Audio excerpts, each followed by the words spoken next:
కొమరం భీం ఆసిఫాబాద్ జిల్లా సిర్పూర్టి మండలంలో మహాత్మా సావిత్రిబాయి పూలే జయంతి వేడుకలను జనవరి 3న గ్రాండ్ గా నిర్వహించాలని మండల అధ్యక్షులు గూర్నులే నానాజీ అన్నారు. బడుగు బలహీన వర్గాల ఆశాజ్యోతి చదువుల తల్లి సావిత్రిబాయి పూలే అని నానాజీ తెలిపారు.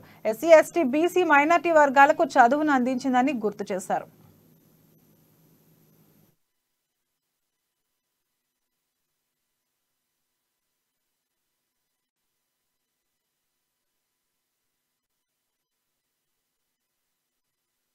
వెల్ఫేర్ అసోసియేషన్ ఆధ్వర్యంలో గత 15-20 రోజులుగా లారీ ఓనర్స్ అంతా కూడా జిన్నింగ్ మిల్ యాజమాన్యానికి ఇక్కడ స్థానికంగా ఉన్నటువంటి వాళ్ళకి పని కల్పించాలి, ట్రాన్స్పోర్టింగ్ అంతా కూడా స్థానికంగా ఉన్నటువంటి అసోసియేషన్ ఓనర్ కమ్ డ్రైవర్లకి ఇవ్వాలని చెప్పేసి విజ్ఞప్తి చేశారు. కానీ జిన్నింగ్ మిల్ యాజమాన్యం చాలా మొండి వైఖరితో వ్యవహరిస్తూ ఉంది. అనేక దఫాలుగా రికమెండేషన్ చేశారు, వినతి పత్రాలు ఇచ్చారు, చర్చలకు పిలిచి కూడా అవమానపరిచారు తప్ప సమస్యకు పరిష్కారం చూపించలేదు. వెంటనే లారీ అసోసియేషన్ వెల్ఫేర్ యూనియన్ తరఫున వాళ్ళు చేస్తున్నటువంటి పోరాటానికి CITO